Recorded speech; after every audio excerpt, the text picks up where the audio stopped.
कुशलो धीरा, उदाहरण अच्छे से देना जानता हो, अपनी बात को समाज में रखना जानता हो। दृष्टांत कुशलो धीरा, धीर हो गंभीर हो, वो वक्ता है उससे जो हम भागवत श्रवण करते हैं महाराज, तो हमें भागवत का लाभ प्राप्त। वक्ता कार्य, इतने कार्य वक्ता में होने चाहिए, इतने योग्यता वक्ता के पास होनी चाहिए, तब उससे बैठकर हम कथा श्रवण करते हैं। अच्छा, कथा श्रवण करने से लाभ किसको होता है? भाई इतने अच्छे पंडित जी को बुलाए हैं, उसके बाद और लाभ किसको मिलेगा उससे? तो कहा भैया इनसे 3 का लाभ होता है। कथा श्रवण करने से 3 लोगों का लाभ होता है। पहला लाभ, सबसे पहले वक्तारम, जो कथा कह रहा है सबसे पहला लाभ उसी का है महाराज, उसी का भगवान कल्याण करते हैं। वक्तारम। उसके बाद दूसरे नंबर पर तो कहा प्रक्षकम। प्रक्षकम का मतलब पूछने वाला। पूछता कौन है? जो यजमान होता है यज्ञ का, जो भागवत जी का मुख्य यजमान होता है। दूसरे नंबर पर उसका कल्याण होता है, प्रक्षकम, पूछने वाले का अथवा आयोजन कराने वाले का। उसके बाद श्रोत्री, पहले वक्ता का, फिर यजमान का, उसके बाद समस्त श्रोताओं का कल्याण होता है। और कैसे कल्याण होता है? जैसे हम किसी भी स्थिति में जाएं, स्नान करके जाएं अथवा स्नान ना करके जाएं, मैले जाएं, कुचैले जाएं, साफ वस्त्र पहन के जाएं, गंदे वस्त्र पहन के जाएं, कैसे भी जाएं, परंतु जब एक बार हम गंगा जी में डुबकी लगा लेते हैं महाराज, तो हमारा मन पवित्र हो जाता है, हमारा हृदय कहने लगता है अब हम गंगा स्नान कर चुके हैं। जिस प्रकार गंगा जी में स्नान करने से व्यक्ति का हृदय पवित्र हो जाता है, उसी प्रकार भगवान की कथा श्रवण करने से महाराज व्यक्ति के हृदय में भगवान का प्रेम स्वतः जागृत हो जाता है। बोल भक्तवत्सल भगवान की जय। भगवान का प्रेम स्वतः जागृत होता है, 3 का कल्याण होता है। अच्छा, श्रोताओं के बारे में भी बताया गया महाराज। ऐसा नहीं कि केवल पंडित जी के लिए ही नियम है, श्रोताओं के लिए भी नियम है। श्रोता कैसे होने चाहिए? भैया जब आप घर से भागवत जी की कथा श्रवण करने चले ना, तो कोशिश करें कि आरती में सम्मिलित हो आके। प्रथम आरती है भगवान की, आरती में सम्मिलित हो गए, भगवान का कीर्तन हुआ, कीर्तन में खूब ताली बजा बजा करके कीर्तन किए, बाद में दिव्य भगवान की कथा श्रवण किया, उसके बाद अंत में आरती में भी सम्मिलित। अच्छा, आरती क्या है? आप जानते हैं आरती का मतलब? हम क्यों ठाकुर जी की रोज आरती उतारते हैं? भैया आरती माने होता है कष्ट। हमारे गोस्वामी जी विनय पत्रिका में एक ग्रंथ है, उसमें बड़ी सुंदर बात लिखते हैं। कहते हैं भगवान की जो दिव्य आरती है, हरती सब आरती, आरती राम की, हरती सब आरती, आरती राम की, दहन दुख दोष निर्मूलनी काम की, हरती सब आरती, आरती राम की। भगवान की आरती हमारे सभी आरतियों का हरण कर लेती है। आर्त मतलब कष्ट। हम जब भगवान की पूजा करते हैं ना, तो पहले तो सबसे पहला नियम होता है कि हम ध्यान करें। ध्यान किए, उसके बाद आवाहन किए। ध्यान का मतलब होता है भगवान के, आप जिस देवता का पूजन करने बैठे हो उसी का मन में फोटो आ जाए, ये ध्यान होता है। आवाहन होता है प्रभु आप जिस स्थान पर बैठे हो उस स्थान को त्याग कर आप मेरे समीप विराजमान हो, हम आपकी पूजा करें। पंडित जी कराते हैं, एक बार अक्षर देंगे भैया ध्यान करिए, फिर दोबारा में अक्षर पुष्प देंगे, आवाहन करिए। आवाहन का मतलब बुलाना।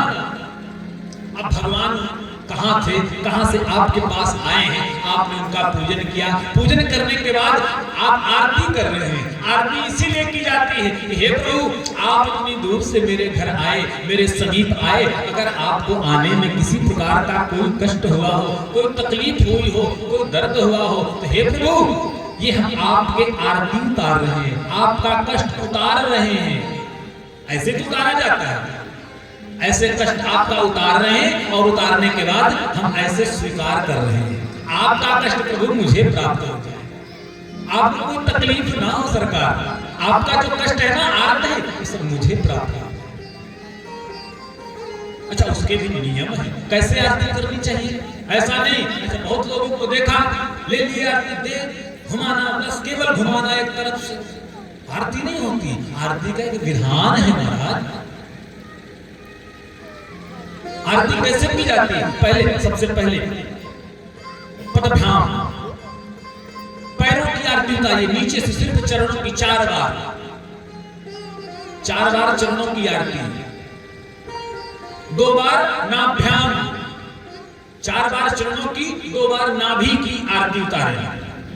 पहले 4 बार नीचे से चरणों की और ऊपर बढ़ा के नाभि की 2 बार, फिर तीसरी बार में संपूर्ण अंगों की 7 आरती उतारी जाती है। उसके बाद व्यायाम करते रहिए, 1 घंटे 2 घंटे कोई मायने नहीं रखता। याद रखिए, आप लोग जब आरती करते हैं घर में, पहला काम 4 बार चरणों के पास घुमाएंगे, 2 बार नाभि के पास, और तीसरे बार में संपूर्ण अंग से आरती घुमा के तब ले लेंगे। यही आरती का विधान है महाराज, यही आरती की व्यवस्था है। ऐसे ही आरती करनी चाहिए सदैव। इसलिए जब हम कथा के लिए निकले ना, तो कोशिश करें कि पहले आ जाए, आरती में सम्मिलित हो।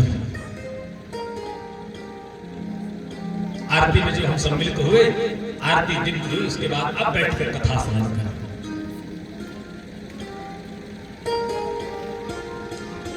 समस्त प्रकार के नियम संयम बता करके श्री सनकादिक ऋषि कहते हैं, नारद जी, यही है भागवत महापुराण।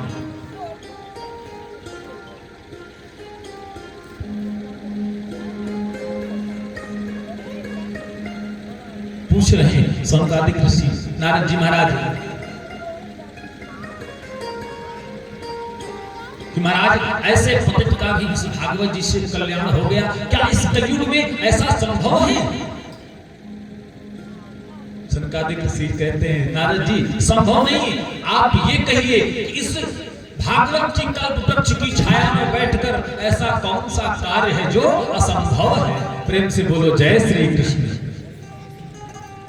समस्त कार्य संभव हो सकते हैं महाराज, भागवत जी की छत्र छाया में बैठकर। आइए पुनः अपने मन को एक बार 2 बार भगवान के नाम का संकीर्तन करें, उसके बाद पुनः अपने आप को ले चलें वही नैमिषारण्य की पावन भूमि में, भागवत जी की दिव्य कथा में हम लोग प्रवेश करेंगे। निकुंज में विराजे घनश्याम राधे राधे,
लोग निकल के आ रहे हैं घर से, आ जाएंगे सभी लोग, आप लोगों के बैठने की जगह कम पड़ जाएगी। अरे जोर से लगाइए कि जितने लोग बैठे घर में चौंक जाएं। चलो भाई भागवत प्रारंभ हो गए। वृंदावन बिहारी लाल की जय हो। अब लगाए निवड़िया में कथा हो रही है। देखिए अपना परिचय सर्वत्र देना चाहिए। आप जहां रहिए विख्यात रहिए, लोग समझे कि नहीं कोई है। अब कथा हो रही है इस प्रांगण में, इतना जोर से जयकारा लगाइए गांव तक अंदर तक आवाज जाए। जो अभी बैठे आग ताप रहे हैं ना, हमारा घर घर में जल रही है इस समय। हमारे पंडित जी लोग कल प्रसादी मांगने गए तो रात्रि में वापसी में हमसे कह रहे थे कि महाराज जी आलू भुजवा लीजिएगा, लेकिन इतनी ठंडी में बाहर मत ले जाइए, बहुत ठंडी लग रही है। अच्छा ये लोग भी महाराज लिफाफा बन के चल रहे हैं फैशन। कोई कह रहा है मैं तो टी शर्ट पहन के चल रहा हूं। भाई जैसा करोगे वैसा धरोगे। फिर रास्ते में भोजन समझ में नहीं आया, कहां चला गया। प्रेम से बोलो जय श्री कृष्ण। अपने लोग हैं, अपने लोगों से तो कहा जाता है। आइए अपने मन को पुनः नैमिषारण्य की पावन भूमि में ले चले, जहां पर नैमिषे निमिषेत्रे ऋषयः सौनकादयः सत्रं स्वर्गाय लोकाय सहस्त्रं सममासत। नैमिषारण्य में महाराज 1000 वर्ष का सत्संग चल रहा है निरंतर।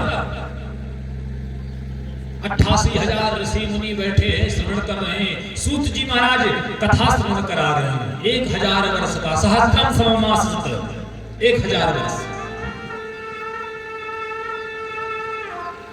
सौनकादि ऋषि बैठकर श्रोता बनकर सुन रहे हैं।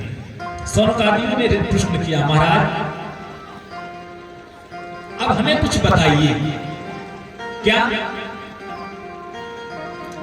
6 प्रश्न किए ऋषियों ने। सौनकादिक ऋषियों ने 6 प्रश्न सूत जी से किया और इन्हीं 6 प्रश्नों में ही भागवत जी की परम संहिता 18,000 श्लोकों की संहिता बनकर तैयार हो गई। वही 6 प्रश्न कौन कौन से?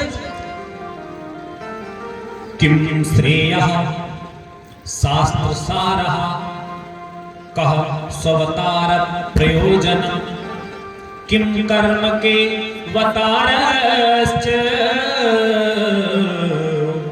धर्मः कम शरणं गतः।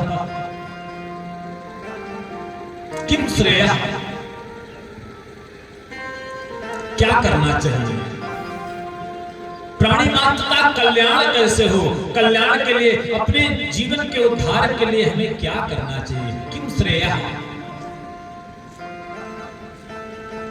दूसरा प्रश्न किया शास्त्र सारः। बहुत से शास्त्र हैं महाराज, 4 वेद, 5 वेद, उपनिषद, पुराण, इतने सब कुछ, इतने वेद हैं, इतना सब कुछ है महाराज। और कलयुग की विचित्र स्थिति है कि किसी के पास समय नहीं। प्रेम से बोलो जय श्री कृष्ण। किसी के पास समय नहीं है तो शास्त्र बहुत है, तो महाराज क्या पढ़ा जाए? शास्त्रों का सार बता दीजिए। भाई हम पूरी किताब नहीं पढ़ सकते हैं तो कम से कम 2-4 शब्द पढ़कर उस किताब को समझ तो सकते हैं। जैसे हर एक पुस्तक में पहले उसका सार लिखा होता है। सार का मतलब सारांश। पूरी पुस्तक का 2 पन्नों में सारांश लिखा होता है। अब आपको अगर पूरी पुस्तक पढ़ने का समय नहीं है महाराज तो सारांश पढ़ लीजिए, पूरी पुस्तक समझ में आने लगेगी। प्रेम से बोलो जय श्री कृष्ण। तो महाराज प्राणी मात्र को अपने कल्याण के लिए क्या करना चाहिए? पहला प्रश्न। शास्त्र बहुत है पर किसका अध्ययन करें? दूसरा प्रश्न। तीसरा प्रश्न स्ववतार प्रयोजनम भगवान बार बार अवतार लेकर इस धराधाम पर आते हैं और आकर आखिर करते क्या है, प्रयोजन क्या है आने का। कभी राम बन के, कभी श्याम बन के, कभी दत्तात्रेय, कभी कपिल, कभी परशुराम।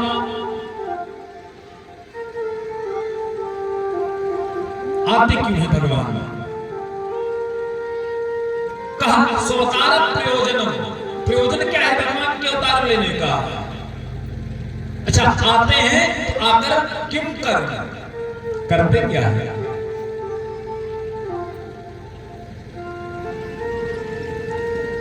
भगवान के 24 अवतार हैं, तो भगवान किम कर्म आ जाते हैं, तो आने के बाद करते क्या है? अच्छा, करते क्या है? तो के अवतारस्य, भगवान भी करते हैं तो भगवान के अवतार लेते हैं, तो भगवान के अवतार कितने हैं? के अवतारस्य। और उसके बाद जब ठाकुर जी गोविंद अपनी लीला का स्मरण करके धराधाम को जाते हैं, तो धर्मः तं शरणं गतः। आखिर धर्म किसकी शरण में जाता है? 6 प्रश्न। किम श्रेयः, शास्त्र क्या करना चाहिए, शास्त्र बहुत है, शास्त्रों का सार कौन सा है? दूसरा प्रश्न, भगवान अवतार क्यों लेते हैं? तीसरा प्रश्न, भगवान अवतार लेकर करते क्या है? चौथा प्रश्न, भगवान के अवतार किसने हैं? पांचवा प्रश्न। और छठवां प्रश्न, जब भगवान इस लीला का स्मरण करके धराधाम से साकेत धाम को चले जाते हैं, धर्मः तं शरणं गतः। आखिर धर्म किसकी शरण में जाता है?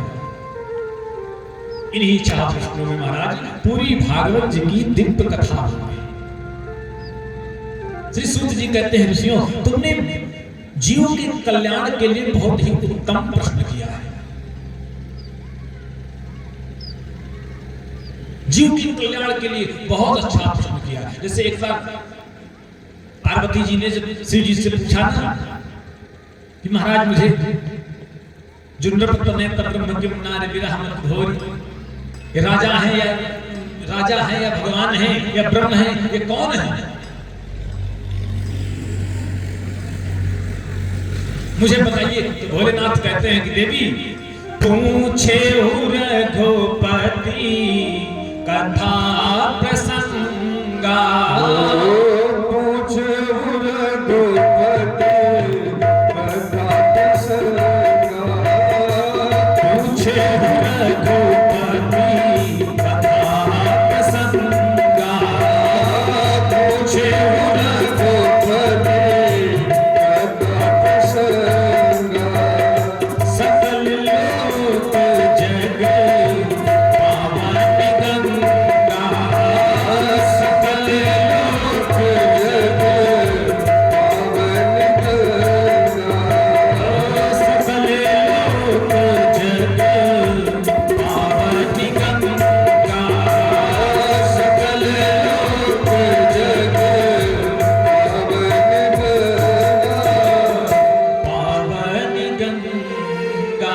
कहते हैं कि बड़ा सुंदर प्रश्न किया है रघुपति कथा प्रसंगा। और कैसा प्रश्न है?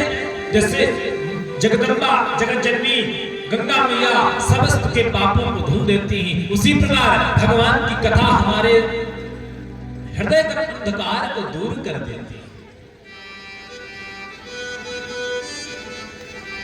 बहुत उत्तम प्रश्न किया है ऋषियों तुमने। अब सुनो।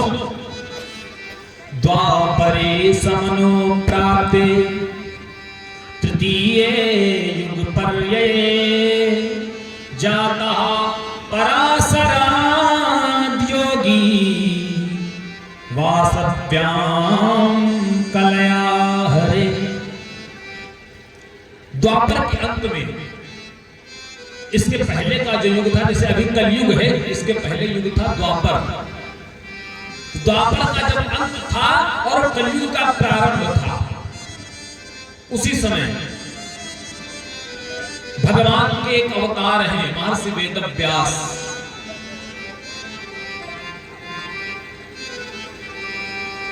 वेदव्यास जी ने दृष्टिपात करके देखा भविष्य को, कलयुग को, कि कलयुग के कैसे लोग होंगे। तो देखते क्या है? मंदा सुमंद मतयो मंद भागा तद्रुपा। प्रायः व्यक्ति की बुद्धि मंद है,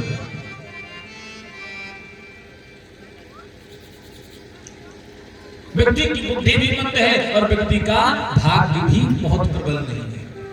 अच्छा, व्यक्ति दो तरीके से अपना जीवन यापन कर सकता है। पहला कि भाई उसके पास बहुत बुद्धि हो, धन्ना भी हो और बुद्धि है तो बुद्धि से सब कुछ प्राप्त कर लेगा। अच्छा, बुद्धि नहीं है तो प्रारब्ध हो, उसका भाग्य अच्छा हो तो भी वो सब कुछ प्राप्त कर लेगा। लेकिन महाराज वेद व्यास जी कहते हैं कि मैं तो देख रहा हूं कलयुग में कि कलुषित प्राणियों का कैसे उद्धार होगा।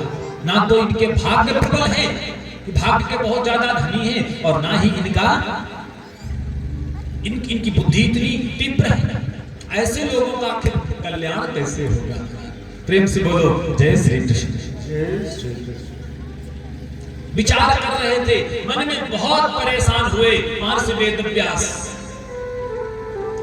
अचानक से बीच में एक ध्वनि सुनाई पड़ी।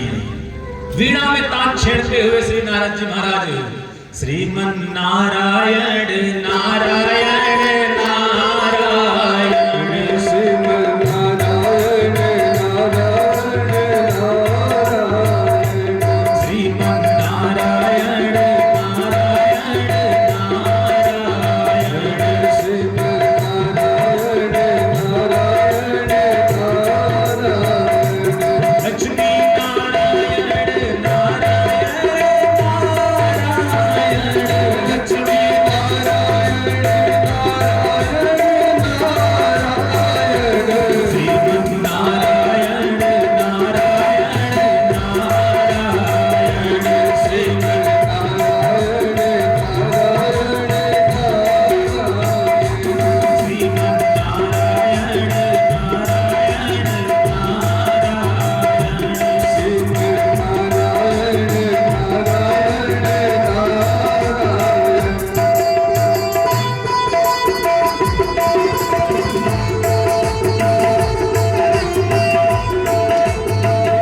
ताली से सेवा करते हुए सभी लोग।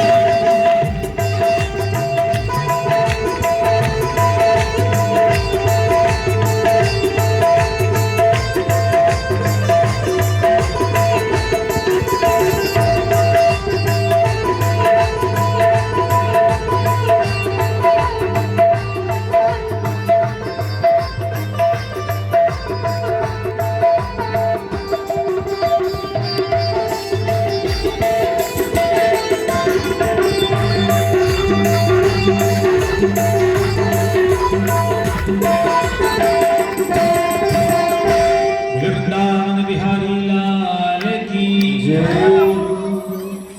नारद जी को जब वेद व्यास जी ने अपनी कुटी की ओर आते देखा तो महाराज व्यास जी ने उठकर नारद जी का सम्मान किया।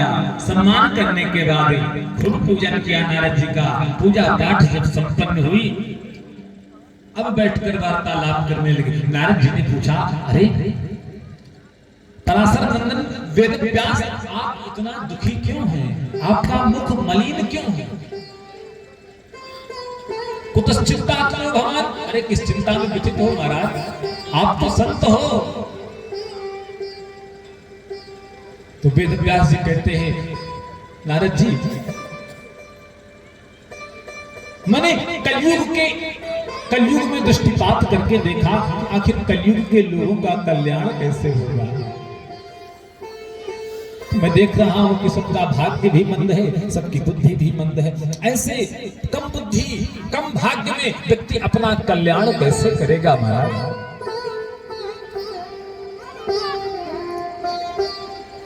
ये सब देखते ही देखते महाराज मैंने 17 पुराण लिख दिए, वेद लिख दिया, उपनिषद लिख दिए, फिर भी मेरे मन को शांति नहीं मिली। पता नहीं क्यों, ऐसी कमी कौन सी रह गई कि मेरा मन शांत नहीं। कभी कभी होता है ना ऐसा कि हम कोई कार्य करते हैं लेकिन हमारा मन नहीं भरता, अभी नहीं अच्छा हुआ, पूर्ण नहीं हुआ। आप गोविंद के गुणानुवाद गाइए, आपके मन को अवश्य शांति मिलेगी, क्योंकि मेरे गोविंद के नाम में महाराज वह सामर्थ्य है। आप गोविंद के गुणानुवाद लिखिए अपनी कलम से, तब आपके मन को शांति मिलेगी। नारद जी कहते हैं अच्छा मेरी स्थिति देखो मैं क्या था। अब नारद जी अपने पूर्व जन्म की कथा स्मरण करा रहे हैं कि देखो मैं कौन था। नारद जी कहते हैं अहम पुरातीति भवे भवं मुने दास्यास्तु कस्याश्चन वेदिवादिनाम्। नारद जी कहते हैं मैं पूर्व जन्म में एक दासी पुत्र था। एक दासी पुत्र था, घर में जाकर के काम किया करती थी मेरी माता। एक बार मेरे गांव में चतुर्मास बिताने के लिए संतों की मंडली आई, सो हमारे ही गांव में रुक गए। मेरी माँ बहुत सेवा करती थी उन संतों की। अब दासी थी इसलिए भोजन तो पवा नहीं सकती अपने हाथ से, इसलिए क्या करती थी लकड़ियां बिन के संतों के लिए ले आती। संत जब भोजन प्रसाद पाले, प्रसादी बन जाए, प्रसादी पाने के बाद जो थोड़ा सा रूखा सूखा जूठा बचे उन्हीं संतों का, मेरी माँ और मैं उसको खाकर अपना पेट भर। फिर संत सभी निवृत्त होकर भोजन प्रसादी पा करके फिर भगवान का कीर्तन करते, तो मैं अपनी माता के साथ में भी भगवान के कीर्तन में लगा रहता। और मेरा मन इतना रमने लगा महाराज, इतना रमने लगा कि जब संत कीर्तन करें तो हम और मेरी माँ दोनों खड़े होकर नृत्य करने लगते थे।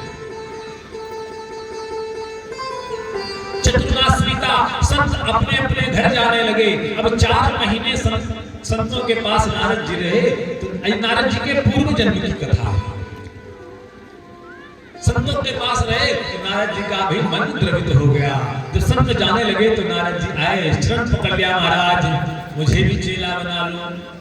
तो संत ने कहा भैया अभी तुम्हारी माता है, तुम जाओ अपनी माता से आज्ञा लेकर आओ। नारद जी ने कहा भैया कहाँ आज्ञा देने वाली, बड़ी बेइज्जती होती है महाराज हमारी माताओं की। किसी भी माता से कह दीजिए कि आप अपने बेटे को भेज दीजिए, हम इसको बाबा जी बनाएंगे। महाराज कोई मैया नहीं भेजेगी। अच्छा लड़का घर में रहकर चोर बन जाए, ठीक बनते हैं, चोर हो जाते हैं, जुआड़ी हो जाते हैं, नशेड़ी हो जाते हैं, सब कुछ हो जाए, माता पिता को सब स्वीकार है, लेकिन बेटा बाबा ना बनने पाए।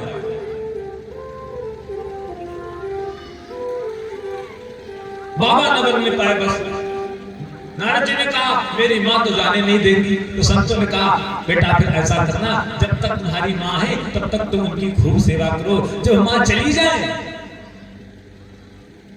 माँ का शरीर समाप्त हो जाए तो तुम जिस रास्ते से हम जा रहे हैं इसी रास्ते पे आना, हम तुमको रास्ते में मिलेंगे। तो संत तो कह के चले गए। अब नारद जी दिनों रात भगवान से प्रार्थना करते, हे प्रभु मेरी मैया को बुला लो, हे प्रभु मेरी मैया को जल्दी से अपने पास बुला लो। एक दिन भगवान की कृपा से माता जी की सेवा, नारद जी की सेवा भगवान ने स्वीकार किया। प्रेम से बोलो जय श्री कृष्ण। माता जी का गोविंदाय नमो नमः हो गया। अब जब हुआ तो नारद जी बहुत खुश हुए। हे भगवान जो पैर में बेड़ी पड़ी थी आपने वो भी खत्म कर दिया, बहुत बहुत धन्यवाद सरकार आपका। अब समाज में कुछ देखने के लिए भाई कुछ रोए, कुछ क्रियाएं की, जल्दी से जल्दी सारी क्रियाएं संपन्न करके जिस रास्ते में संत गए थे उसी रास्ते में नारद जी चल पड़े। संत तो कब के गए थे महाराज, मिलने वाले थे इतनी जल्दी। नारद जी पीछे पीछे इसी रास्ते पे चले जा रहे थे। बहुत दिन बीत गए परंतु कोई नहीं मिला। एक नदी के तट पर बैठकर नारद जी एक वृक्ष की छांव में बैठे, आंख बंद करके भगवान का ध्यान किया। जैसे भगवान का ध्यान लगाया तो भगवान की आंख हृदय में नारद जी की भगवान की दिव्य छवि आ गई। जैसे हम कभी कभी किसी का स्मरण करते हैं, किसी को याद करते हैं तो उसका चेहरा हमारी आंखों के सामने आ जाता है। तो जब भगवान को याद किया तो नारद जी के हृदय में भगवान की दिव्य छवि आ गई। अब दिव्य छवि जैसे आई तो महाराज नारद जी को बड़ा आनंद आया। नारद जी बहुत प्रसन्न हुए और प्रसन्न होकर बैठकर भगवान के नाम का जप करते रहे। अचानक लेकिन होता क्या है, अचानक थोड़ी सी देर बाद ही वो छवि हृदय से गायब हो गई। अब नारद जी छटपटाए, अब क्या करें? अभी तक जो छवि हमारे हृदय में हृदय से थी वह छवि कहां चली गई? अब कैसे रहें?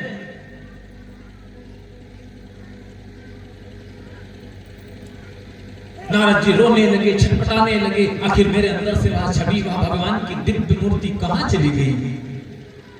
परंतु वापस नहीं आई। अब नारद जी अपना सर पटकने लगे तो आकाशवाणी हुई कि बेटा अपक्वमो से, अभी तुम परिपक्व नहीं हुए हो, अभी और पूजन करो और जप करो।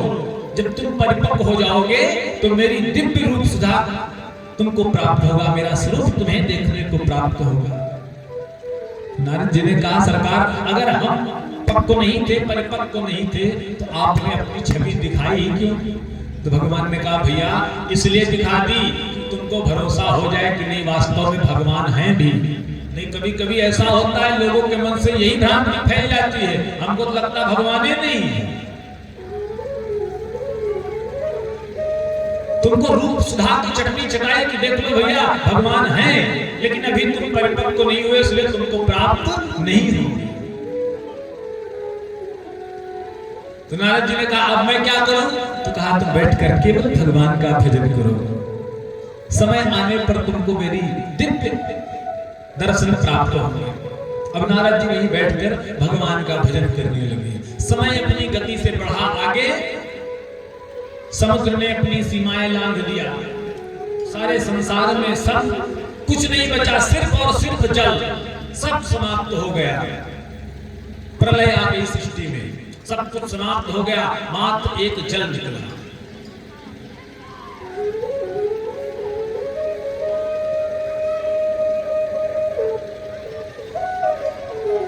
अब नारद जी का जीवन समाप्त हुआ। पुनः दूसरी बार जब जीवन मिला नारद जी को, जो नारद जी अभी तक दासी के पुत्र थे, भगवान के नाम की महिमा देखिए, वही नारद आज ब्रह्मा जी के पुत्र बन करके प्रकट हुए हैं। ये मेरे ठाकुर की कृपा, ये मेरे ठाकुर का प्यार। जो दासी पुत्र था उसको भी भगवान ने ब्रह्मपुत्र बना दिया। और ऐसा ब्रह्मपुत्र नारद जी एक ऐसे संत हैं कि जिनकी सर्वत्र पूजा होती है।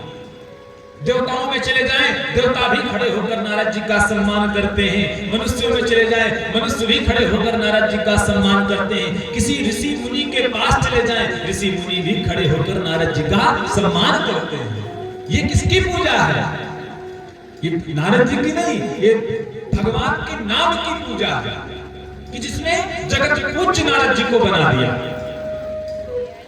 नारद जी कहते हैं उसके बाद जब दूसरा सृष्टि प्रारंभ हुई, भगवान सृष्टि का फिर से सृजन करते हैं, तो अब की बार ब्रह्मा जी के पुत्र बन करके मुझे जन्म प्राप्त हुआ। और एक दिन अब मेरी मति वही बनी थी, मेरी बुद्धि पूर्ण रूप से काम कर रही थी। कैसे? कहते हैं कि अंते मति सहगति, अंत में आप अपने अंत समय में जिसका चिंतन करते हुए आपका समय समाप्त होगा, आगे की आपकी योनि वही प्राप्त हो जाएगी, आगे आप वही हो जाएंगे। आगे जड़ भरत की कथा में श्रवण करेंगे। नारद जी भगवान का चिंतन करते करते करते करते एक दिन भगवान वैकुंठ में लक्ष्मी नारायण के पास पहुंच गए और जाकर के खूब चिंतन किया भगवान का, खूब भजन किया, खूब कीर्तन गाया। भगवान नारायण प्रसन्न हो गए और उन्होंने अपनी वीणा प्रदान कर दी नारद जी को। लो पुत्र, ले जाओ मेरी वीणा को और इसी में सर्वत्र मेरे नाम का गुणगान करते रहना। तब से देखो व्यास जी, कहां तो दासी का पुत्र और कहां जगत पूज्य बना दिया। अरे ये तो मेरे ठाकुर की कृपा है। जिस पर अपना हाथ रख दे महाराज, चींटी के पांव में बांध गजत नहीं, चाहे समुद्र के पार लगा में। ये भगवान की महिमा है।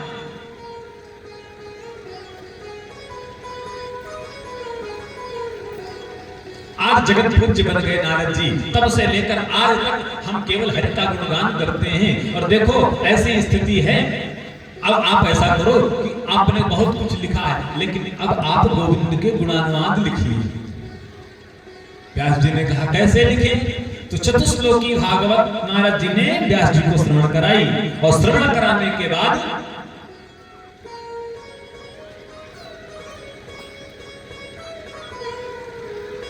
नारद जी चले गए।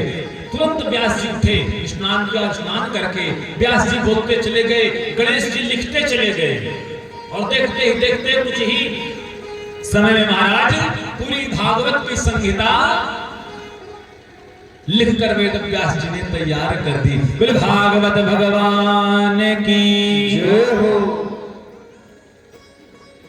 पूरी भागवत की संहिता बना करके वेद व्यास जी ने तैयार कर दिया, और तैयार करके अब विचार करने लगे कि आखिर किसको परोसा जाए।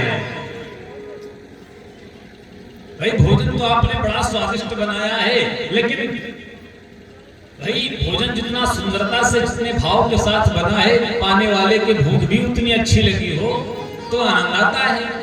अब आपने तो बड़े भाव से भोजन बनाया, पाने वाला कहता है हमारा तो मन ही नहीं है। बेचारा जिसने बनाया, जिसने मेहनत किया, वो तो उसके तो मन में दुख लगेगा। विचार करने लगे आखिर किसको परोसा जाए, क्योंकि हमने अपना दिल ये तेरे नाम लिख दिया, हमने अपना दिल ये तेरे नाम लिख दिया, दिल के ऊपर दे थोड़ा दे श्याम लिख दिया।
और देखूं तुम देते भाई हो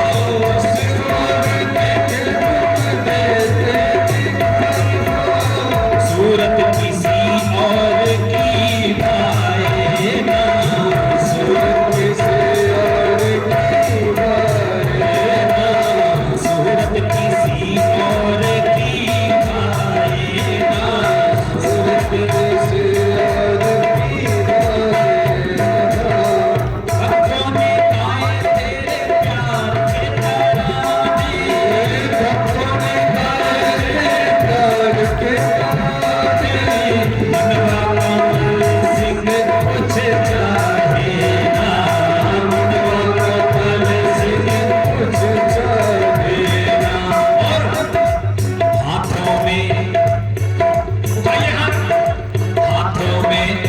हाथों में ये भक्ति वाला जाम ले लिया हाथों में ये भक्ति वाला जाम ले लिया तेरा नाम लिख दिया वो प्यार के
ऊपर से थोड़ा भी शाम लिख दिया दिल के होकर दे तो रात शाम लिख दिया प्यारे दिल के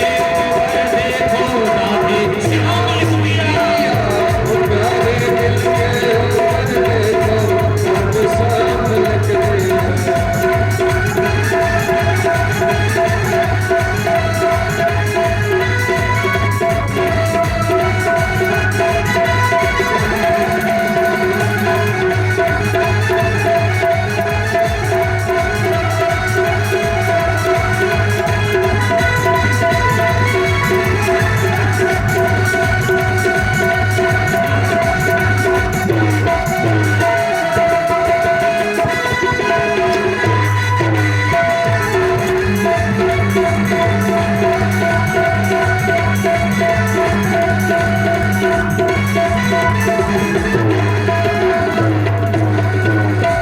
वृंदावन बिहारी लाल की जय हो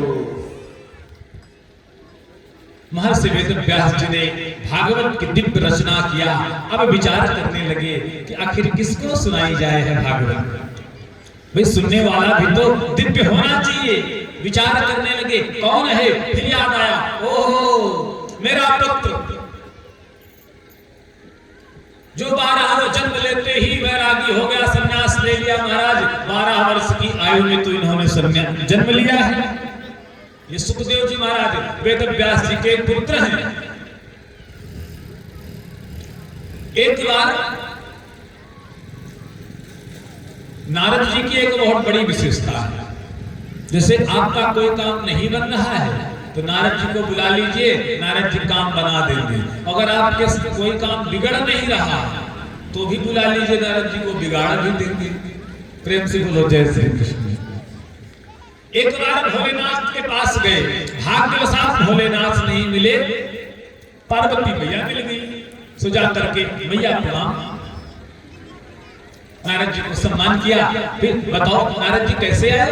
अरे भोलेनाथ नहीं है क्या? वो तो कहीं बाहर है। अच्छा ठीक है, कोई बात नहीं भैया, आप ही से बतला देंगे। माँ एक बात बताओ आप कि भोलेनाथ आपको कितना प्रेम करते हैं? पार्वती मैया ने कहा बहुत ज्यादा प्रेम करते हैं।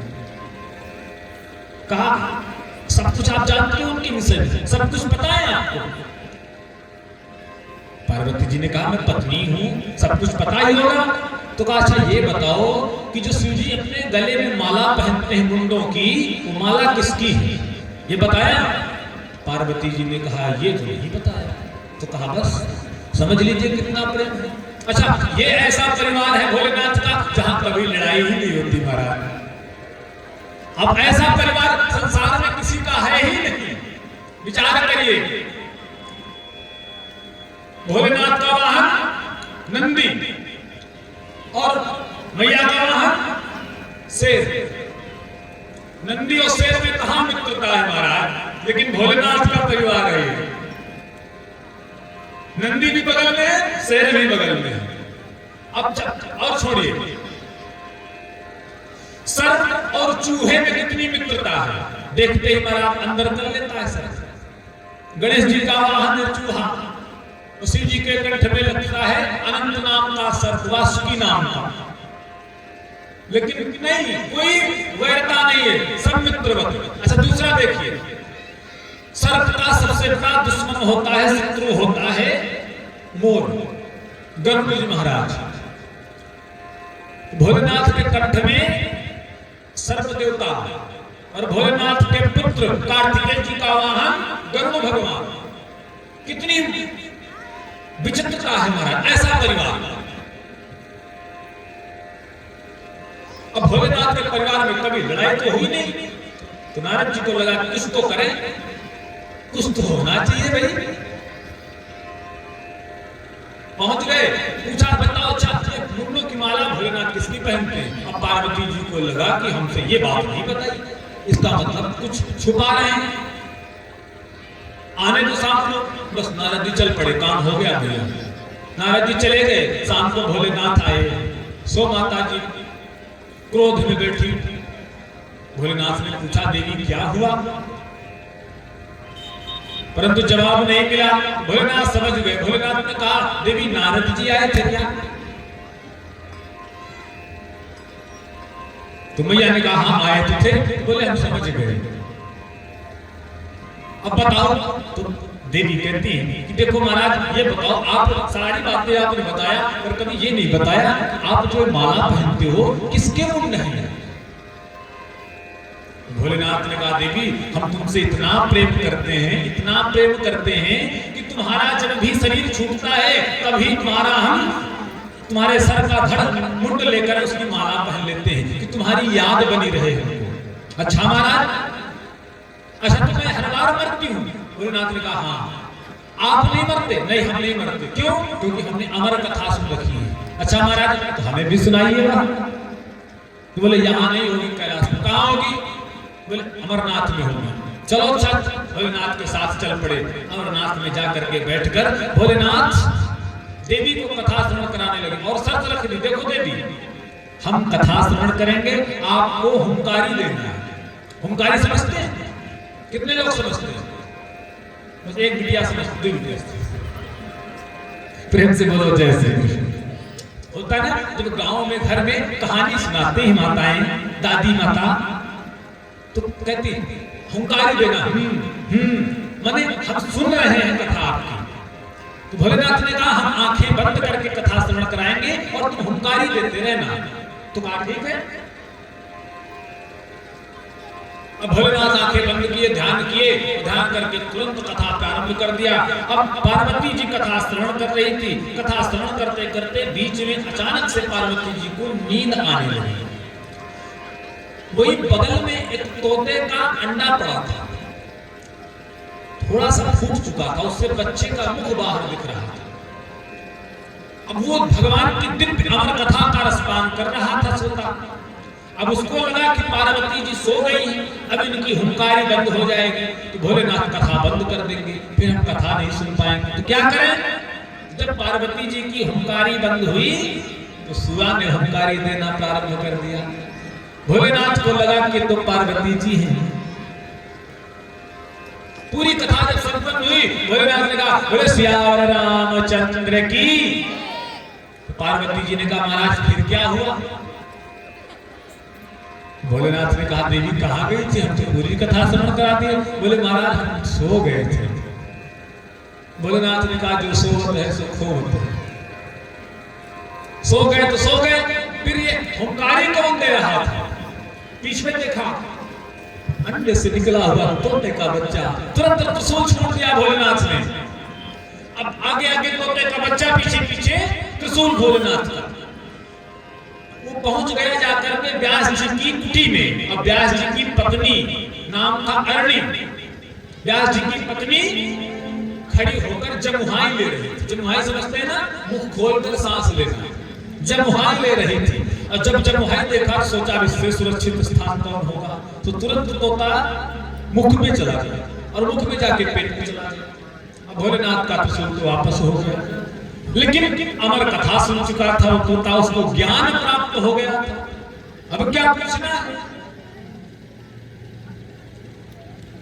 गर्भ से ही महाराज वो रहने लगा। गर्भ 12 वर्ष तक गर्भ ही बना रहा, जन्म ही नहीं हुआ।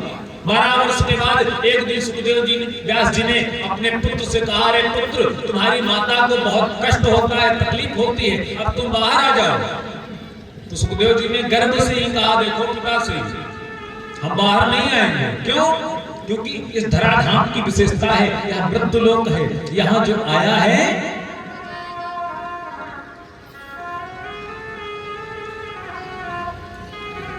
यह मृत्युलोक है, यहाँ जो आएगा उसको भगवान की माया जरूर ग्रसित करती है।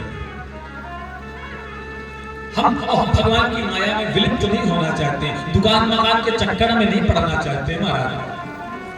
तो वेद व्यास जी ने कहा देखो कोई बात नहीं, अगर सुखदेव जी कहते हैं अगर ये बात साक्षात नारायण आकर के कहें कि मेरी माया तुमको ग्रसित नहीं करेगी तो मैं जरूर बाहर आऊंगा। वेद व्यास जी ने प्रार्थना की प्रभु मेरी विनती स्वीकार करो। भगवान आए, आकर के भगवान ने कहा कि देवी सुखदेव तुम बाहर आ जाओ, अब तुम्हें मेरी माया विमोहित नहीं करेगी। तब सुखदेव जी महाराज गर्भ से बाहर आए 12 वर्ष के बाद, और 12 वर्ष की अवस्था में ही हाथ में तुरंत कमंडल उठा लिया। कमंडल उठाकर चल पड़े। पिताजी पीछे से पुत्र पुत्र पुत्र यम प्रव्रजन्तमनुपेतमुपेत कृत्यं द्वैपायनो विराका तरया जुहाव पुत्रेति तन्मयतया तरवोऽभिनेदोस् तं सर्वभूत हृदयं मुनिमानतोष। पुत्र पुत्र पुत्र कहते हुए व्यास जी पीछे से गए, परंतु पुत्र वापस नहीं आया, जो कि भगवान की दिव्य कथा सुन चुका था। अब क्या था महाराज चले गए, व्यास जी वापस आ गए इधर। उसके बाद अब कभी भी सुखदेव जी अपने पिताजी से मिलने नहीं गए। व्यास जी ने जब भागवत की रचना की तो विचार किया कि किसी विद्वान पुरुष को भागवत श्रवण कराई जाए, तो किसको श्रवण कराएं? तो याद आया मेरा पुत्र, परंतु पता नहीं कहाँ है, किस गिरी कंदरा में छुपा बैठा है, मिलेगा भी कि नहीं। तो व्यास जी ने अपने 2-4 शिष्यों को बुलाया और उनको 2-4 श्लोक भागवत के रटा दिए और कहा बेटा इन्हीं श्लोकों को यत्र तत्र गाते रहना, जहां भी जाना इन श्लोकों को बोलते रहना। 2 श्लोक। कौन श्लोक? पहले श्लोक में भगवान के स्वरूप का वर्णन करते हैं कि मेरे प्रभु कैसे हैं। वरहा पीडम नटवर वपुः कर्णयो कर्णिकारं बिभ्रतवासः कनककपिशं वैजयन्तीं च मालाम्। रन्धान वेणधर सुधया पूरयन् गोपवृन्दै वृन्दारण्यं सपदरमणं प्राविशत् गीतकीर्ति। भगवान के स्वरूप का वर्णन क्या कि देखो मेरे प्रभु कैसे हैं, मोर पंख धारण किए हुए माधव दिव्य पीतांबर ओढ़े हुए बंसी बजाते हुए मेरे ठाकुर गाय चराते हुए ग्वालों से अपनी प्रशंसा सुनते हुए। सभी ग्वाल बाल जो भगवान के साथ जाते थे वो भगवान की बड़ी प्रशंसा करते थे। अपनी प्रशंसा सुनते हुए वृंदावन में प्रवेश पा रहे हैं। ऐसे सुंदर स्वरूप है भगवान का। ये श्लोक जब बालक ने बोला, अंदर से सुखदेव जी ने सुना कि अरे भाई ये तो बड़ा सुंदर है, मोर पंख धारण किए हुए बांसुरी बजा रहा है, पीतांबरी ओढ़े हुए है, बड़ा सुंदर है, इससे तो मिलना चाहिए। फिर मन में विचार आया कि भैया जरूरी नहीं कि जो सुंदर हो वो उतना सरल भी हो। बहुत लोगों के पास महाराज जब कुछ हो जाता है तो समाते नहीं। जरूरी नहीं कि जो कुछ सुंदर हो तो सरल भी हो। प्रेम से बोलो जय श्री कृष्ण। लेकिन दूसरे श्लोक में एक बालक ने फिर से भगवान के, पहले भगवान के स्वरूप का वर्णन किया कि कैसे कितने सुंदर हैं मेरे सरकार। अब उसके बाद भगवान के स्वभाव का वर्णन कर रहे हैं। कैसा स्वभाव है मेरे गोविंद का, तो बात देखो। अहो वकीयम स्तन कालकूटम जिघांसया पाययद साध्वी लेभे गतिं धातृचिता ततोऽन्यं कं वा दयालुं शरणं व्रजेम कं वा दयालुं शरणं व्रजेम। भगवान का स्वभाव कैसा है तो कहा देखो, अहो बड़ा आश्चर्य है। वकीयम, वकी बकासुर की बहन, नियम वकी बकासुर की बहन पूतना स्तन कालकूटम, अपने स्तनों में कालकूट नामक विष लगा करके आई। क्यों? जिघांसया, भगवान को मारने के लिए। पाय यदम प्रसाद हुई है तो बड़ी ही कुटिल, लेकिन रूप बना के रखा है बड़े सुंदर से साध्वी का। लेकिन भगवान आए थे भगवान को मारने और भगवान को उठाकर स्तनपान कराया तो भगवान ने कहा भैया अब कुछ भी हो, काम तो इसने माँ का ही दिया है। तो लेभे गतिं धातृचितां ततोऽन्यं, उनकी गति को अपने आप में ले लिया, मिला दिया। पहले तो भगवान ने पूतना के स्तनों से विष का पान किया, फिर दूध का पान किया, उसके बाद प्राणों को खींचना आरंभ कर दिया भगवान ने। गति को ले लिया। लेभे गतिं धातृचितां ततोऽन्यं, और वही गति उसको प्रदान कर दी पूतना को, जो अपना यशोदा को प्रदान करी। अरे काम तो उसने माँ का ही किया था। प्रेम से बोलो जय श्री कृष्ण। काम तो उसने माँ का ही किया है, इसलिए उसको वही गति प्राप्त होनी चाहिए। सुखदेव जी अंदर बैठे बैठे श्लोक को जब श्रवण किए तो बड़ा मन खुश हुआ। अरे भाई तो बड़ा सुंदर है और बड़ा सरल भी है, इससे मिलना चाहिए। बाहर आए, आकर के पूछा बेटा बड़े सुंदर सुंदर श्लोक बोल रहे और सुना। चेलों ने कहा हमारे पास तो बस दो ही थे, और बोले इस तरह के हमारे गुरु जी के पास बहुत से श्लोक हैं। अच्छा महाराज कहाँ गुरु जी? बोले आश्रम चलो। फिर चल पड़े व्यास जी के आश्रम की ओर। जैसे व्यास जी को देखा, व्यास जी ने जैसे सुखदेव जी को देखा, अपने पुत्र को देखा, तो पुत्र प्रेम उमड़ आया और भागवत को बार बार धन्यवाद देने लगे, बार बार भागवत की प्रशंसा करने लगे। धन्य है मेरे गोविंद के गुणानुवाद, धन्य है भागवत की कथा, धन्य है भगवान की चर्चा, जो मेरे पिता होने पर भी मैं अपने पुत्र को नहीं वापस ला पाया, लेकिन भागवत के श्लोकों में वह सामर्थ्य है, वह सामर्थ्य है कि मेरे पुत्र को भी वापस मेरे पास खींच लाया। बोले भागवत भगवान की। तुरंत व्यास जी ने पुत्र को बिठाया और तुरंत पूरी भागवत श्रवण कराने लगे। कुछ ही समय में महाराज पूरी 18,000 श्लोकों की है भागवत की संहिता, जिसमें से 18,000 श्लोक है पूरी भागवत में।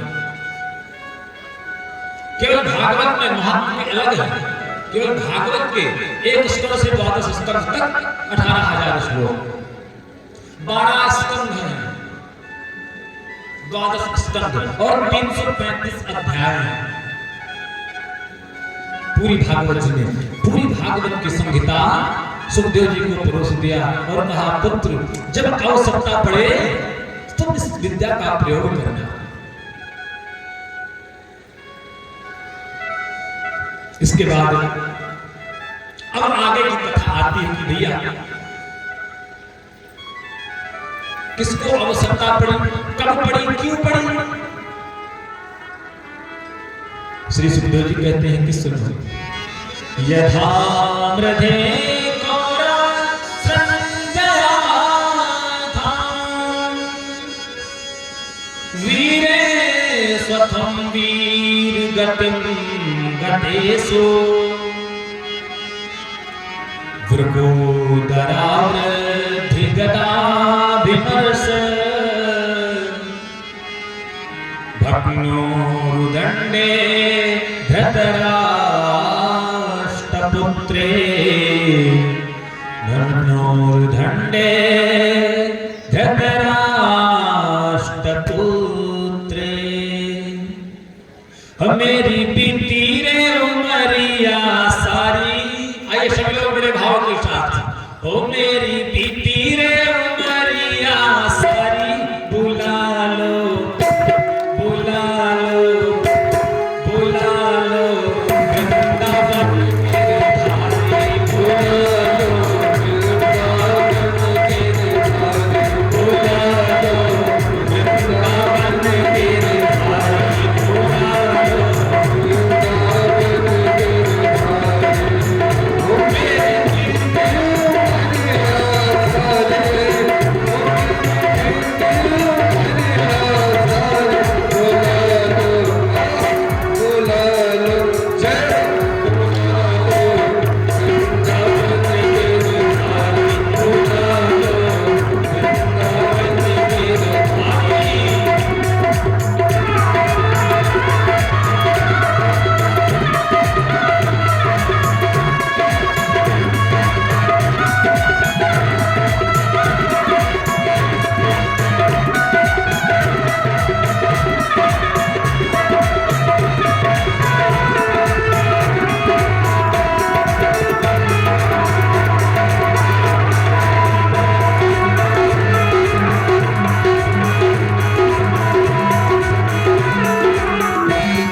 संसार में रहते रहते परेशान हो गए, अब हमको वृंदावन बुलाओ। कैसे?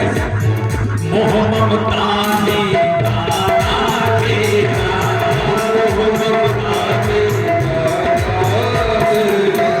मोह ममता ने दाना तेरा,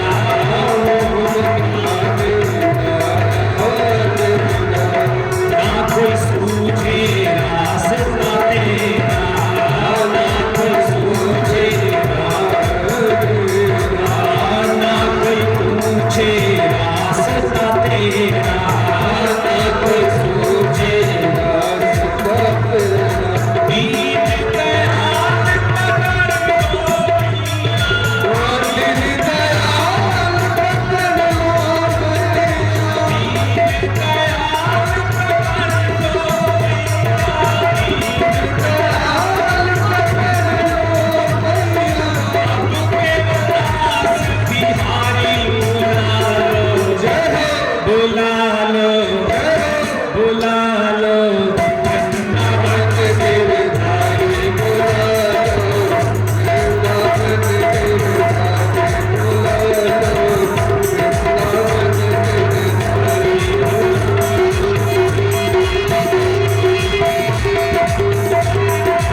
जान ठुकरा नहीं देना, दिल जान ठुकरा नहीं देना, दीन जान ठुकरा नहीं देना,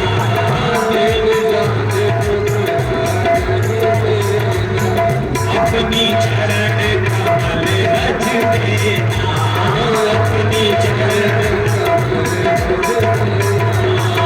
अपनी चरण कमल रच देना, अपनी चरण युगों से खोज रहा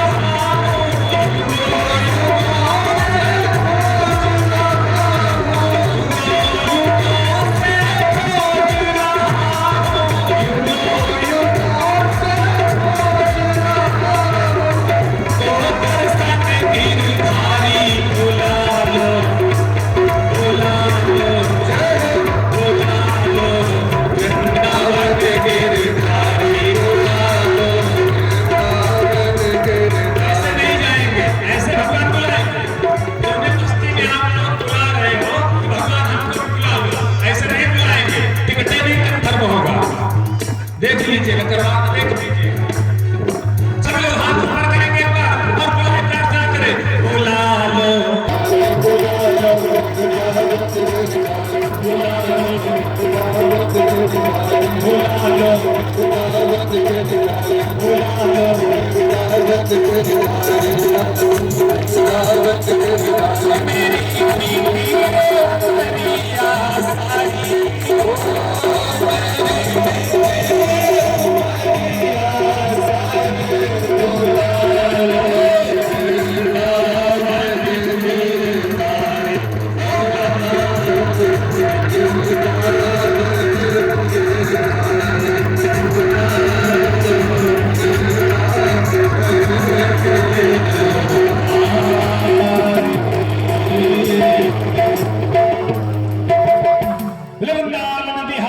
ठंडी में जाइए, खूब प्रार्थना करिए।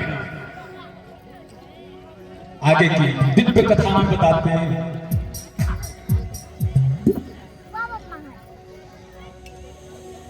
कि परीक्षित ने कथा क्यों श्रवण करना पड़ा। बोले चलो, कौरवों पांडवों का युद्ध समाप्त हो गया, पांडवों को विजय श्री प्राप्त हुई, कौरवों को पराजय प्राप्त हुई। कौरवों के 100 भाई थे, 100 के 100 समाप्त हो गए। पांडवों के 5 थे, 5 के 5 बचे। युद्ध विराम हो गया, महाभारत का युद्ध विश्राम हो गया। युद्ध भूमि में महाराज बड़े बड़े महारथियों के 100 लंबे लंबे से पड़े पास गए और अश्वत्थामा ने कहा, मित्र दुर्योधन, मैंने तुम्हारा वह वैभव देखा है, मैंने तुम्हारा वह साम्राज्य देखा है और आज तुम्हारी स्थिति को मैं देख रहा हूं। अरे तुम कैसे हो मित्र? मैंने तुमसे पहले कहा था, अश्वत्थामा दुर्योधन को समझा रहा है कि मित्र मैंने तुमसे पहले कहा था, अगर तुम मुझे प्रधान सेनापति बना देते तो मैं इस युद्ध को एक ही दिन में पलट देता, लेकिन मित्र तुमने मेरी कभी नहीं मानी। और न मानने का कष्ट ये है कि आज तुम 100 थे, 100 में एक भी नहीं बचा है और वो 5 थे, 5 के 5 सुरक्षित है।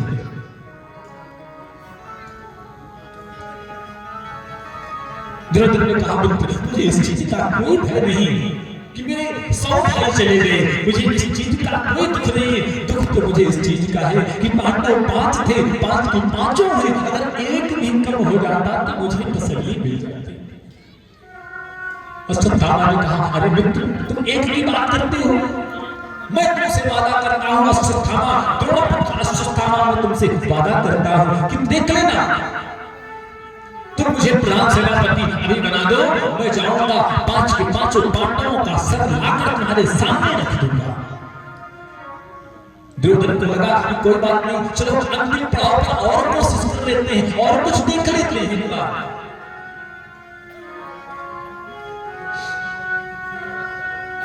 दुर्योधन ने अपने जंघा के रक्त से अश्वत्थामा का तिलक किया और तिलक करके कहा, जाओ आज से मैं तुमको अपनी सेना का प्रधान सेनापति नियुक्त करता हूं, जाओ और मेरा आदेश है, मैं युवराज हूं, राजा हूं, मेरा आदेश है कि जाओ पांडवों के सर लाके मुझे दे। रात्रि के अंधेरे में अश्वत्थामा चल पड़ा। अश्वत्थामा जाकर के शिविर लगे थे। पहले युद्ध होता था तो युद्ध गांव में नहीं होता था, युद्ध के लिए क्षेत्र देखा जाता था। जब महाभारत के युद्ध के लिए भूमि देखी जा रही थी कि किस भूमि में युद्ध होगा, किस भूमि में महाभारत होगी, तो उस समय भूमि का निरीक्षण करने कौन गया? भगवान गए। और भगवान के साथ अर्जुन गए। जाकर के देखा तो एक किसान खेत में पानी लगा रहा था। एक किसान खेत में पानी लगा रहा था और अपने बेटे से कह रहा था कि घाट को बांध दो। खुला था, कह रहा था इस घाट को बांध दो। बेटा उसका बार बार मिट्टी समेट रहा था, घाट को बांध रहा था, पर बंद नहीं रहा था, पानी जाना बंद नहीं हो रहा था। इतने में उसका पिता आया और फावड़े से अपने पुत्र का गला काट करके उसी धार पर रख दिया। भगवान ने जब यह वैचित्रता देखी तो भगवान समझ गए इस भूमि से ज्यादा निर्दयी भूमि कहीं नहीं हो सकती। जो बाप ही अपने पुत्र का गला काट के जमीन पर रख दे तो वहां भाई भाई क्या होता है महाराज? चाचा दादा के भाई क्या होते हैं? भगवान समझ गए नियुक्त हो गया, इसी स्थान पर युद्ध होगा। तो क्या करते थे? सभी योद्धा जाते थे, छोटे जैसे कुंभ में पांडाल बनते हैं उसी तरह राउटी बनती थी, शिविर बनते थे, उन्हीं शिविर में रहते थे। पांडवों के 5 शिविर बने हुए थे। पांचों शिविर में पांचों पांडव निवास करते थे। रात्रि में दिन भर युद्ध होता था, रात्रि में निवास करने लगे,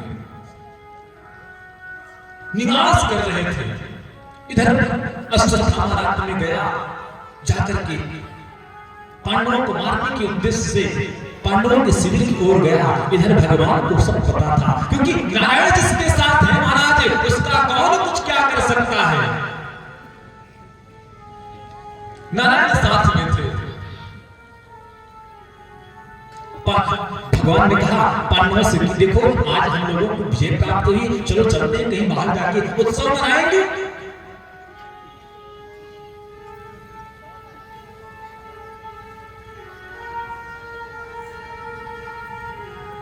पांडवों को लेकर तो भगवान चले गए, लेकिन पांडवों के स्थान पर, पांडवों के आसन पर जाकर के पांडवों के 5 पुत्र जाकर के लेट गए अपने अपने पिता के स्थान पर।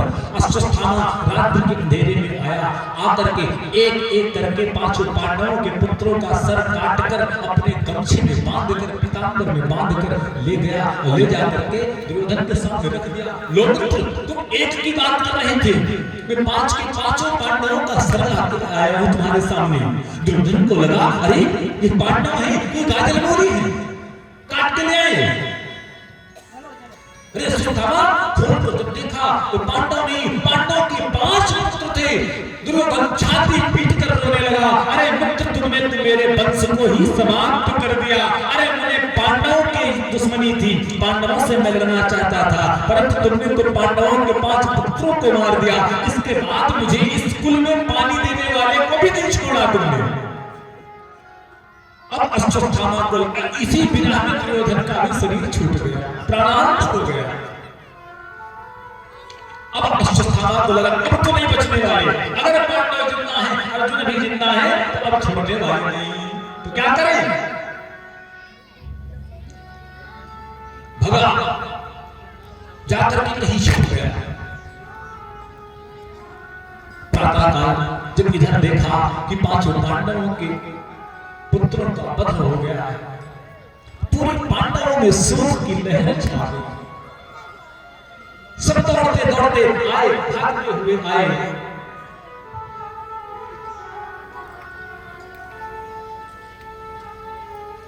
माता द्रौपदी को जब पता चला कि मेरे 5 पुत्रों का वध हो गया है, माता रोती बिलखती हुई, चीखती चिल्लाती हुई दौड़ती चली आ रही है। माता शिशूनां निधनं सुतानां निसम्य घोरं परितप्तमा तदा रुदता स्पृकलाकुलाक्षी तां सान्त्वयन्ना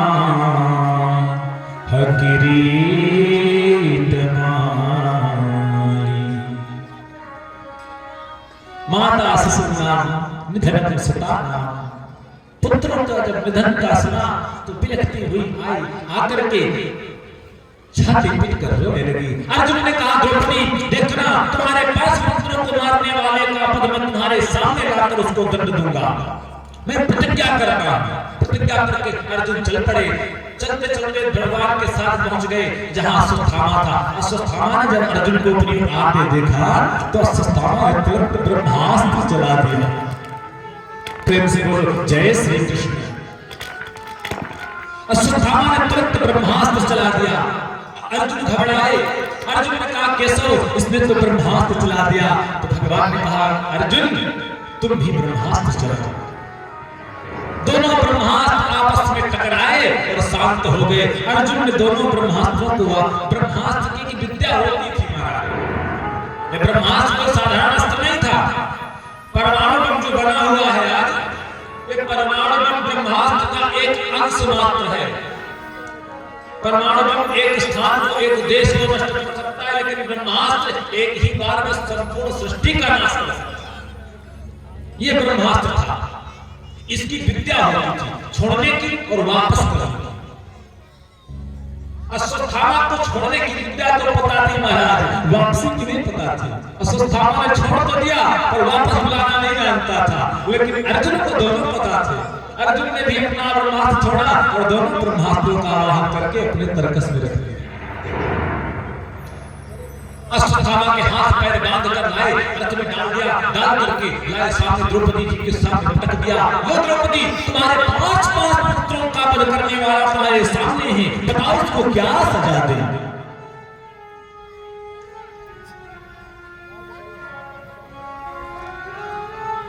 द्रौपदी ने जब देखा अरे ये तो अश्वत्थामा है, ब्रह्मपुत्र, ब्राह्मण का पुत्र है, मेरे गुरु का पुत्र है, दौड़ पड़ी।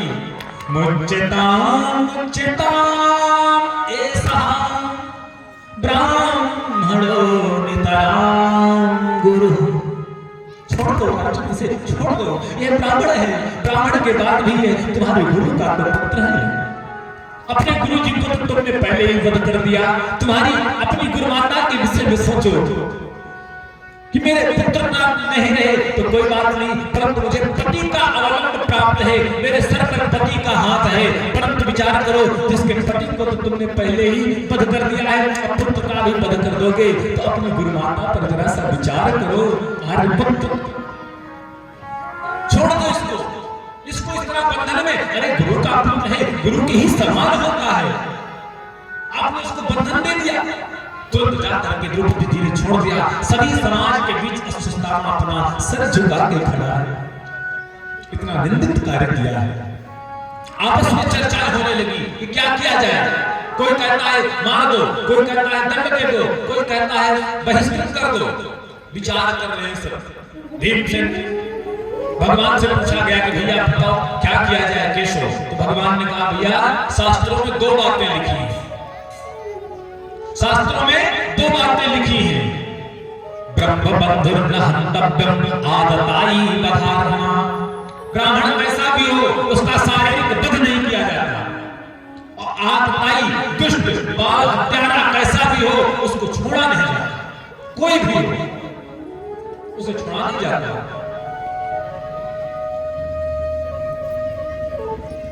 आदताई कोई भी हो, भगवान ने कहा शास्त्र में 2 बातें लिखी, तुम्हारी जो मर्जी है उसे करो। याद रखना तुम क्षत्रिय हो, क्षत्रिय का धर्म होता है अपने प्रतिज्ञा की रक्षा करना। तुमने प्रतिज्ञा किया है कि मैं इसका वध करूंगा, इसको दंड दूंगा, तो अर्जुन तुम्हारी प्रतिज्ञा भी नहीं टूटनी चाहिए और ब्राह्मण है इसका वध भी नहीं होना चाहिए। दोनों बातें हैं, आप निर्णय ले लो। भीमसेन बगल में खड़े थे। भीमसेन ने कहा वाह वाह वाह जज्बा हो गए। आप जैसे निर्णायक यदि हो जाएं तो जितने दुनिया में तहसील में जितने भी केस पेंडिंग में पड़े हैं एक ही दिन में निपट जाएंगे। प्रेम से बोलो जय श्री कृष्ण। दोनों बातें बता दिया, मारना भी चाहिए नहीं भी मारना चाहिए। अब हम क्या करें। युधिष्ठिर जी से पूछा गया महाराज आप बताओ। युधिष्ठिर जी ने कहा भैया हम द्रौपदी की बात से सहमत है, ये मेरे गुरु का पुत्र है, इसका वध नहीं कर सकते। भीमसेन ने कहा तुम लोग छोड़ दोगे तो हम नहीं छोड़ने वाले। लेकिन अर्जुन भी भगवान के शिष्य हैं, गीता पढ़ी है अर्जुन ने। किसी सम्मानित व्यक्ति का यदि कहीं सभा में अपमान हो जाए तो महाराज जितनी बार उस अपमान को याद करेगा उतनी मौत मरेगा, उसका शारीरिक बदन ब्राह्मण का नहीं किया जाता। भगवान ने अर्जुन ने अश्वत्थामा के सर मुंडन कर दिया, दाढ़ी मूछ मुंडन कर दिए। अश्वत्थामा के जन्मजात मस्तक पर एक मणि थी, उस मणि को निकाल दिया, धक्के मारकर उसको बाहर भगा दिया। देखो अश्वत्थामा को तो विचार करना चाहिए, ये काम तो मैंने मरने वाला किया था, परंतु देखो अर्जुन ने मुझे मारा नहीं, परंतु विचार क्या कर रहा है कि तुमने मेरी इतनी इंसल्ट की, इतनी बेइज्जती की अर्जुन, मैं तुम्हें छोड़ने वाला नहीं। फिर विचार करने लगा मैंने छोड़ा है किसको, 5 पुत्र थे उनको भी मैंने वध कर दिया, अब इसको में बचा ही कौन है। फिर मन में विचार आया, ओ अभी एक वंश है इस कुल में, कौन? बोले जब अभिमन्यु वीर गति को प्राप्त हुए थे तो उनकी पत्नी उत्तरा सती नहीं हुई थी, क्यों? क्योंकि वह गर्भवती थी। अभी भी उनके पेट में गर्भ में एक अंश पांडवों का पड़ रहा है, तुरंत पुनः ब्रह्मास्त्र चला दिया, जाओ उस अस्त्र को समाप्त कर दो, उस अंश को।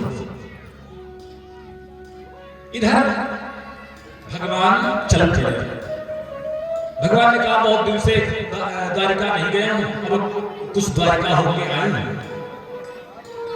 जाने के लिए तैयार हुए, एक हाथ से रथ पकड़ा, एक पैर रथ पर रखा, दूसरे हाथ से आशीर्वाद दे रहे हैं सबको। तब तक एक अबला की रोकनी हुई, एक अबला की आवाज आई चिल्लाती हुई, पाहि पाहि महायोगिन देव देव जगतपते। मेरी रक्षा करो, हे जगत के पति मेरी रक्षा करो। अबला चीखती चिल्लाती हुई आई, भगवान ने देखा अरे ये तो अभिमन्यु की पुत्री, अभिमन्यु की पत्नी उत्तरा है। पूछा क्या हुआ बेटी? उत्तरा ने कहा महाराज ये ब्रह्मास्त्र मेरे गर्भस्थ शिशु को जला दे रहा है, मुझे इस चीज का कोई गम नहीं, इस चीज का कोई दुख नहीं कि मैं मर जाऊं, क्योंकि इस वैधव्य जीवन से तो मृत्यु ही अच्छी है, परंतु मेरे इस वंश का, मेरे इस अंश का कुछ नहीं होना चाहिए महाराज, क्योंकि यही इस पांडव वंश का अंतिम वारिस है। मैं मर जाऊं मुझे कोई गम नहीं, परंतु इस अंश को कुछ नहीं होना चाहिए। भगवान ने तुरंत आशीर्वाद दिया और एक अंगुष्ठ मात्र का रूप बनाया, छोटा सा अंगूठे मात्र का रूप बनाकर उत्तरा के गर्भ में प्रवेश कर गए और उत्तरा के गर्भ में जाकर के ब्रह्मास्त्र जला रहा था गर्भस्थ शिशु को, और भगवान ने अपने सुदर्शन चक्र से उसकी रक्षा की। महाराज ये कोई साधारण बात नहीं है, हमारे भारत में ऐसी स्त्रियां हुई जिन्होंने भगवान को अपने गर्भ में रखा। माता देवकी, कौशल्या मैया, देवहूति माता, भगवान को अपने गर्भ में रखा। अच्छा, कुछ ऐसी माताएं हुई जिन्होंने भगवान के बड़े बड़े दिव्य भक्तों को अपने गर्भ में रखा। प्रहलाद जी की माता जी कया धुन, ध्रुव जी की माता जी सुनी, इनको गर्भ में रखा। लेकिन यह भारत की पहली महिला है, पहली स्त्री है जिसने एक साथ भक्त और भगवान दोनों को अपने गर्भ में धारण कर लिया। वृंदावन बिहारी लाल की जय हो। भक्त कौन है? महाराज जो गर्भस्थ शिशु है यही तो परीक्षित जी है, और भगवान तो नारायण साक्षात रक्षा कर ही रहे हैं।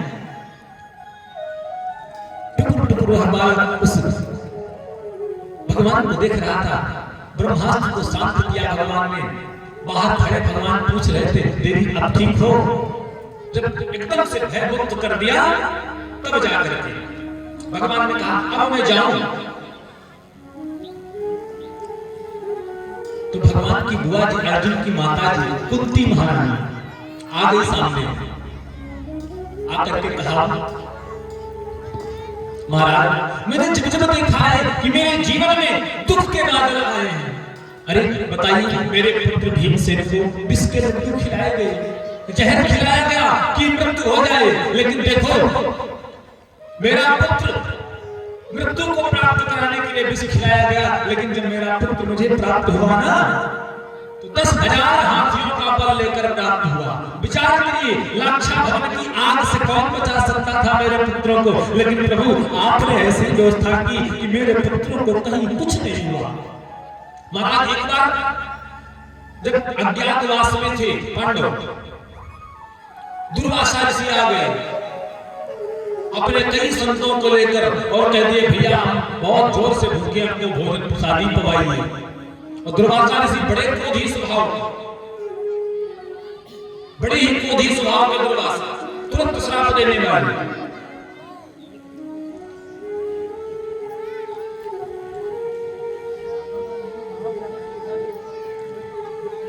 भगवान ने ऐसी कृपा की कि दुर्वासा ऋषि जब नहाने गए तो वापस आए तो उन्होंने कहा प्रसाद नहीं पाएंगे, हमारा पेट भर गया। भाई कौन बचा सकता था? प्रभु आपने ही तो मेरे पुत्रों पर कृपा की। अरे ऐसे द्रोणाचार्य कृपाचार्य पितामह भीष्म जैसे महान धनुर्धर से आपने मेरे पुत्रों को विजय प्रदान करा दी प्रभु। तो हे नाथ, मैंने देखा कि जब जब मेरे जीवन में कष्ट आया, जब जब मेरे जीवन में दुख आया, तब तब आप मेरे सामने विराजमान थे, तब तब आप मेरे समीप विराजमान रहे। और जब आज मेरा पुत्र सम्राट की पत्नी पर विराजमान है, चक्रवर्ती सम्राट बनकर विराजमान है सिंहासन पर, जब मेरे सुख का दिन आया तो प्रभु आप जी राम राम भगवान कहते हैं। प्रेम से बोलो जय श्री कृष्ण। झूठ बोल दिए भैया, पत्तल की व्यवस्था करवाइए, कुछ नाश्ता पानी भी बंटवा दीजिए। अब थक गए, मंगवाइए, कुछ चाय पानी करवाया जाए।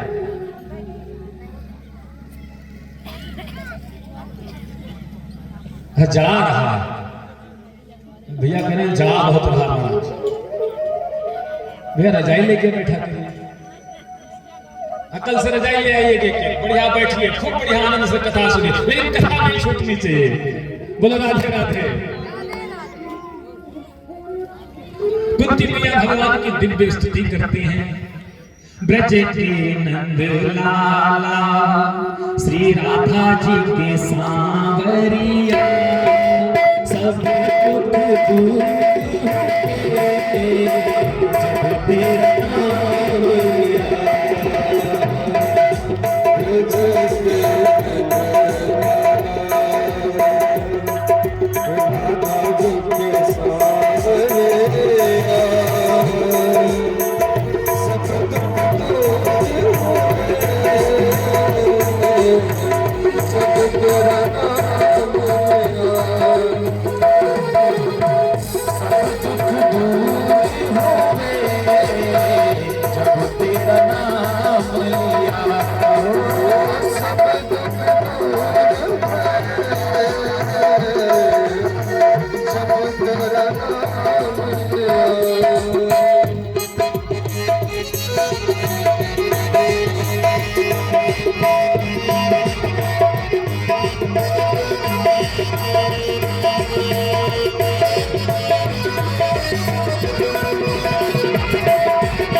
बितावे उसे कौन बितावे उसे जिसे तूने राख लिया।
कुंती महारानी कहती है प्रभु आपने जब जब मेरे जीवन में संकट आए आपने एक झटके में ही संकट का समापन कर दिया।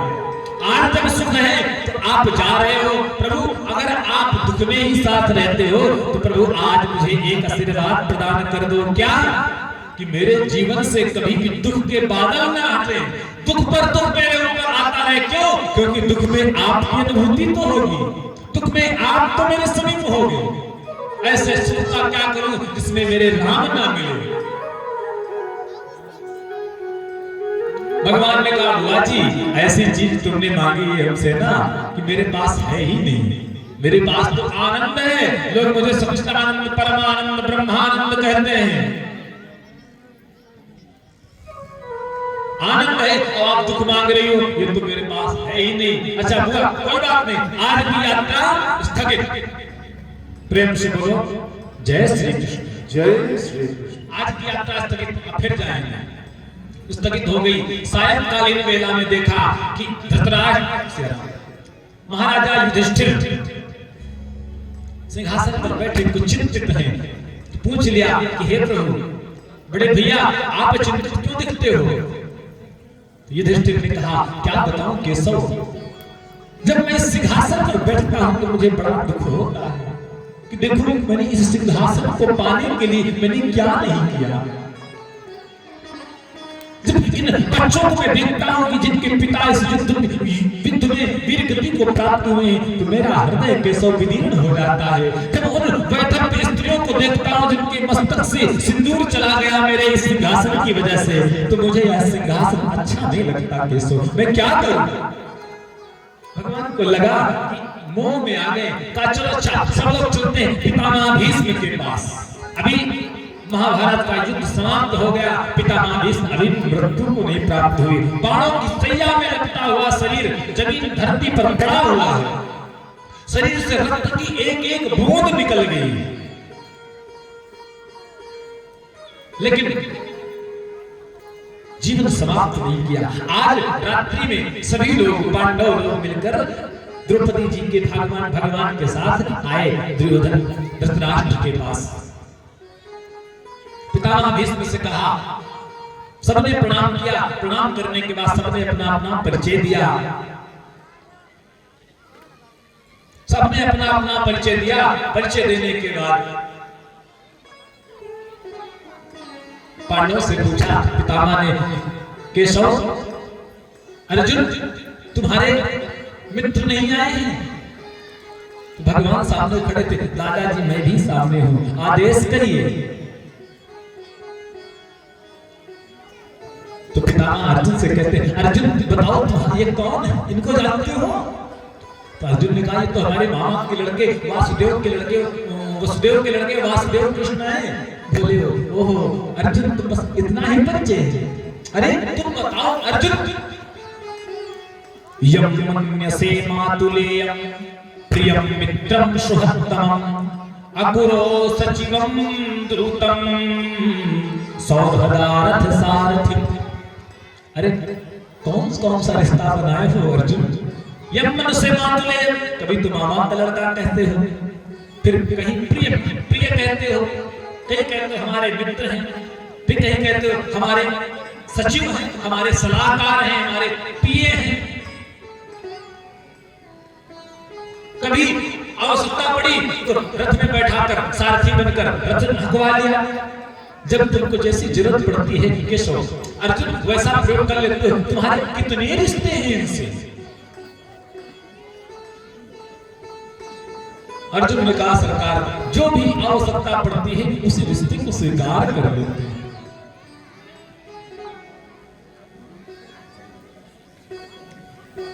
भगवान पितामह ने कहा, केशव थोड़ा मेरे सामने आओ। भगवान चरणों के पास आके खड़े हो गए। आदेश करिए। बोले मैं एक विनती करना चाहता हूं आपसे केशव, अगर आदेश करो तो दो। तो केशव ने कहा, आदेश करिए।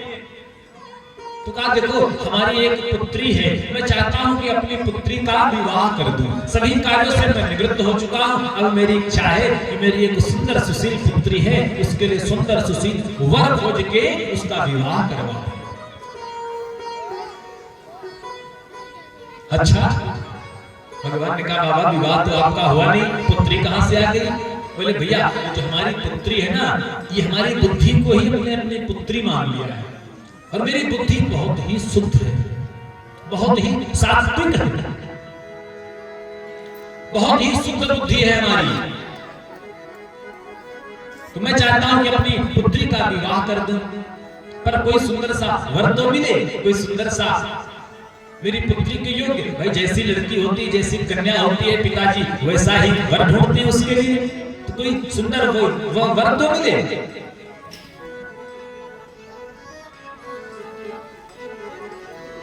केशव मैं तो चाहता हूं कि मेरी जो पुत्री ही तुमसे सुंदर कोई दूसरा वर मुझे नहीं प्राप्त होगा। अगर कहो तो अपनी पुत्री का विवाह तुम्हारे साथ कर दूं। तो भगवान ने कहा, दादाजी 16,108 तो पहले से ही हैं, अगर एक दो और बढ़ रही तो कोई बात नहीं।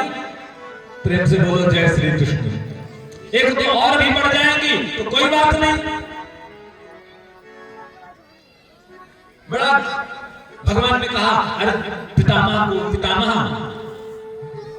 युधिष्ठिर दादा को मोह हो गया है।